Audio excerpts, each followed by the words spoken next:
Today, Google goes to court, Apple has released their new iPhone 16 phones, and AMD is running away from Nvidia.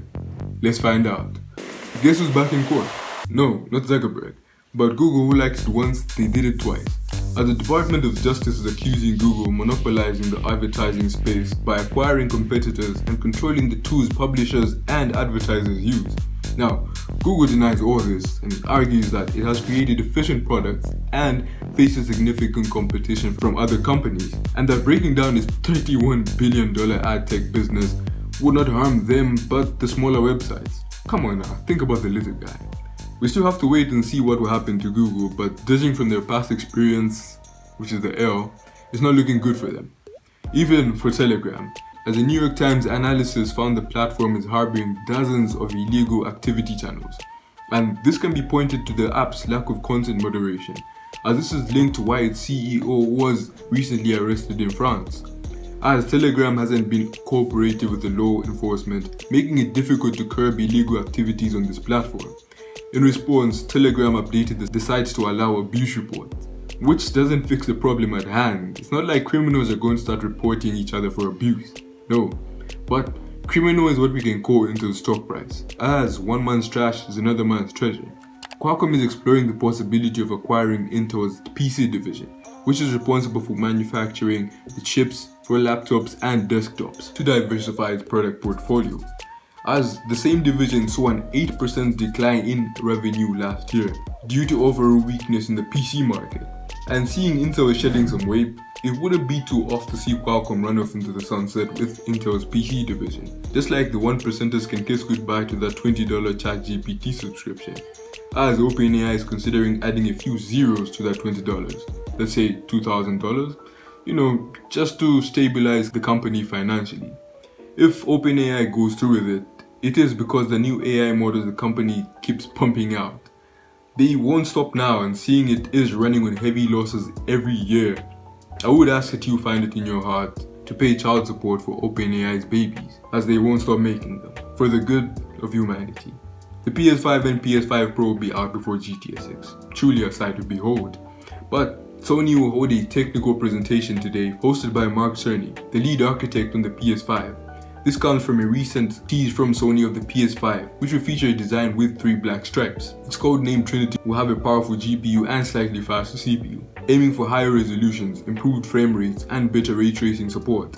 And developers need to make sure that the games released on or after the 16th of September are compatible with the PS5 Pro. Just make sure your wallet is compatible with the price though. Into the Apple news. Apple released some stuff today. Let's run it down. First one, the iPhone 16, which Apple announced the 16 and 16 Plus, featuring the all-new A18 Bionic, which is 40% faster than the A16 Bionic. The phones retain the same screen size as their predecessors, but lack ProMotion support. But they do come in an all-new thermal design for better performance. On the cameras, both models have a 48 megapixel primary camera with sensor shift stabilization, and a 12 megapixel ultra-wide camera designed for better low-light photography and 3D spatial photos. And for price, well, the iPhone 16 starts at $799 and $899 for the 16 Plus. Pre-orders start on September 13 and shipping starts on September 20th.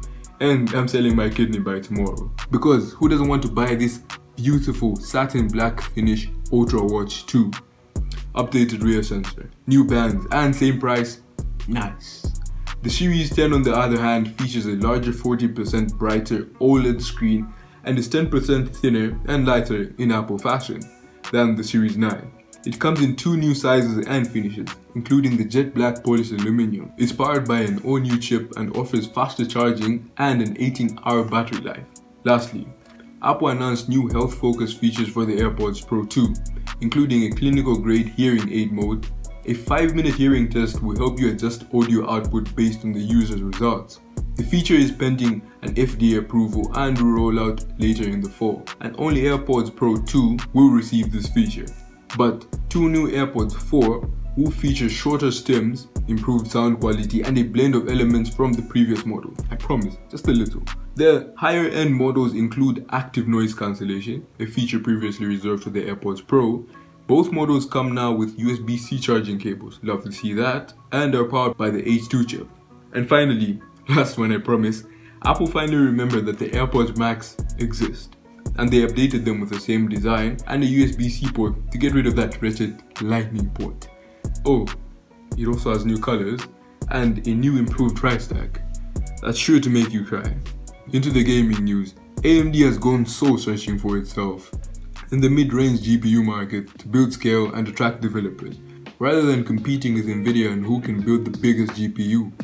AMD aims to increase its market share to about 50% to make it the more appealing choice for developers to optimize for AMD GPUs. So you and I can forget about AMD's RDNA 4 GPUs going against Nvidia.